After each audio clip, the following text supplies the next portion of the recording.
Pemirsa, Anda kembali lagi di Metro This Week.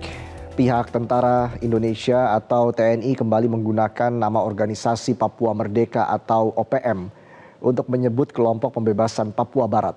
Sebelumnya TNI sempat menggunakan istilah kelompok separatis teroris atau kelompok kriminal bersenjata untuk menyebut kelompok OPM.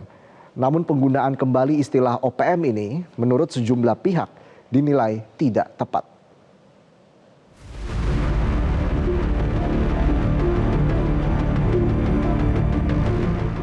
Panglima TNI Jenderal Agus Subianto mengatakan TNI kembali menggunakan istilah OPM atau Organisasi Papua Merdeka dikarenakan kelompok itu menamakan diri mereka sebagai Tentara Pembebasan Nasional Papua Barat.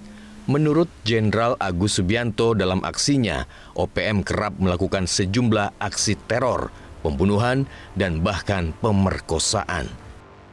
Mereka sendiri menamakan diri adalah TPNPB, Tentara Pembebasan Nasional Papua Barat, sama dengan OPM.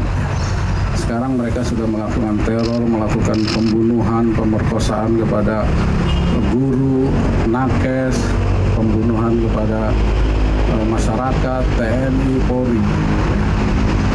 Masa harus kita diamkan seperti itu? Dan dia kombatan membawa senjata. Saya akan tindak tegas. Pihak TNI yakin dengan penggunaan istilah OPM, diyakini dapat menambah keyakinan prajurit di lapangan agar tidak ragu-ragu dan bisa bertindak tegas. Menyebutkan OPM menambah keyakinan prajurit di lapangan tidak lagi ragu-ragu untuk bertindak tegas. Seperti yang disampaikan oleh Bapak Panglima kemarin bahwa mereka sudah sangat brutal pada masyarakat, pendatang, termasuk pada penduduk asli Papua. Sementara itu penggunaan kembali istilah OPM menurut pengamat militer dan intelijen Sulaiman Ponto tidak tepat.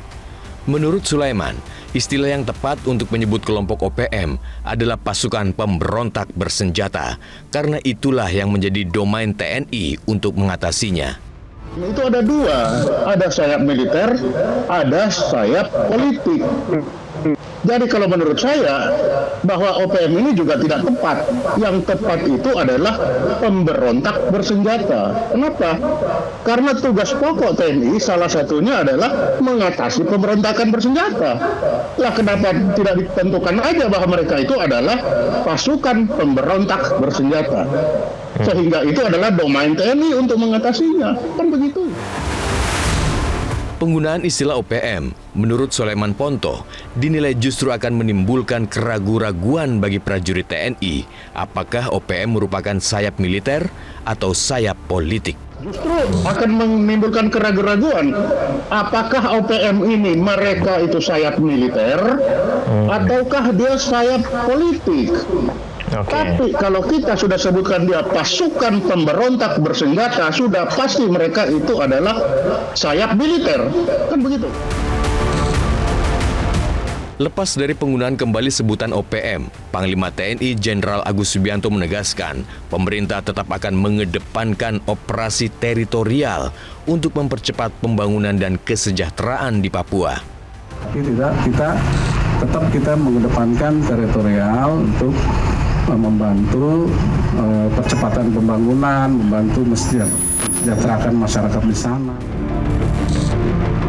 Pendekatan kemanusiaan di Papua pernah berupaya dilakukan di era pemerintahan Presiden Abdurrahman Wahid atau Gus Dur. Kala itu, Gus Dur bahkan menemui petinggi OPM untuk berdialog dan kemudian memutuskan mengganti nama Irian Jaya menjadi Papua. Gus Dur juga membiarkan bendera OPM Bintang Kejora berkibar agar warga merasa nyaman mengekspresikan identitas kebudayaannya dan mencintai Indonesia. Selama pemerintahan Presiden Abdurrahman Wahid, tidak terjadi gejolak kekerasan ataupun tindakan represif yang dialami warga Papua. Jelajahi cara baru mendapatkan informasi. Download Metro TV Extend sekarang.